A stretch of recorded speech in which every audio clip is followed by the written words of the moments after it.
തിരുവനന്തപുരം നഗരത്തിൽ നിന്നും ഏകദേശം 12 കിലോമീറ്റർ മാറിയാണ് ചെമ്പഴന്തി എന്ന ഗ്രാമം. ഇവിടെയാണ് നവോത്ഥാന നായകൻ ശ്രീനാരായണ ഗുരു ജന്മം കൊണ്ടത്. അതാണ് വയൽവാരം വീട്. ആ വീട്ടിലേക്കാണ് ഇന്ന് ഞങ്ങളുടെ യാത്ര.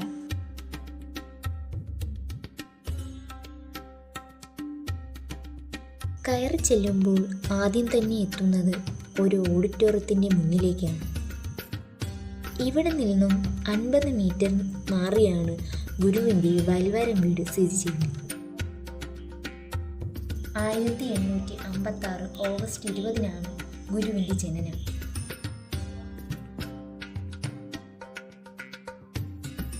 ഓഡിറ്റോറിയത്തിൻ്റെ മുന്നിലായി ഗുരുദേവൻ്റെ ഒരു ക്ഷേത്രം.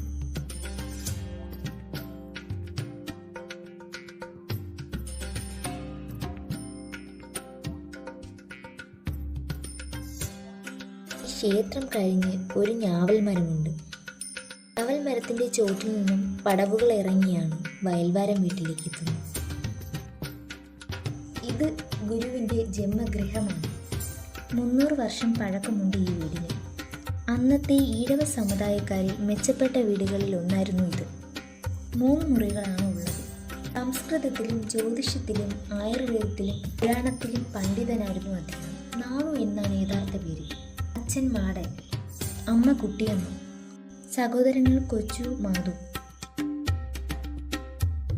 പടിഞ്ഞാറ് ഭാഗത്ത് ഒരു പാചകപ്പുരയും വടക്ക് ഒരു ഉരുൾപ്പുരയും തെക്ക് ഭാഗത്ത് തൊഴുത്തും തൊട്ടടുത്തായി ദേവീ പൂജയ്ക്ക് വേണ്ടി തെക്കിനിയും ഉണ്ടായിരുന്നു.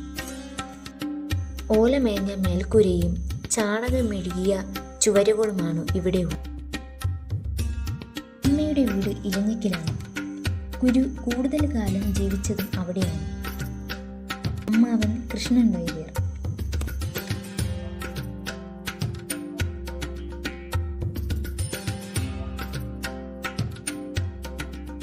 ഇന്ന് ഈ വീട് പൈതൃക സംരക്ഷണത്താൽ സംരക്ഷിച്ചു പോകുന്നു. വീടിനോട് ചേർന്ന് ഒരു കിണറും കാണാം.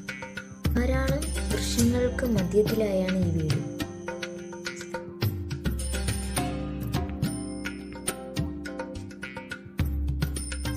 ഇപ്പോഴും പഴമ നഷ്ടപ്പെടാതെ ഇത് സംരക്ഷിച്ചു പോരുന്നു.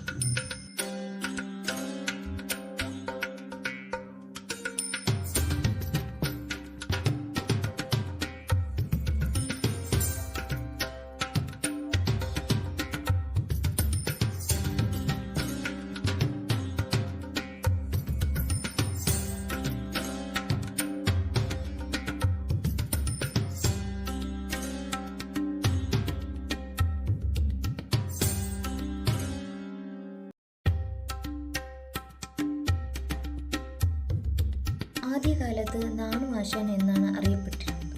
തൻ്റെ വീട്ടിൽ സമ്മേളിച്ചിരുന്ന ഗ്രാമവാസികൾക്ക് പുരാണങ്ങൾ വായിച്ചു കേൾപ്പിക്കുകയും അർത്ഥം വിശദീകരിക്കുകയും പതിവായതിനാലാണ് ആശാൻ എന്ന് അദ്ദേഹത്തിനെ വിളിച്ചിരുന്നത്.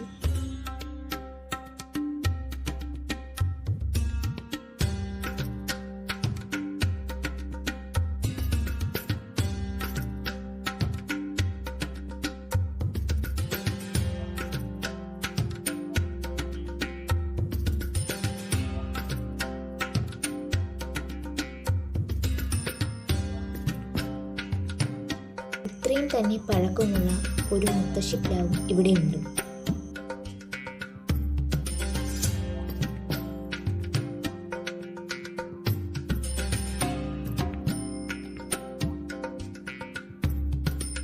ഈ വീഡിയോ ചിത്രീകരിക്കുന്നതിന് മുന്നോടിയായാണ് കഞ്ഞി 5-ന്റെ ഒരുക്കങ്ങൾ ഇവിടെ നടക്കുന്നത്.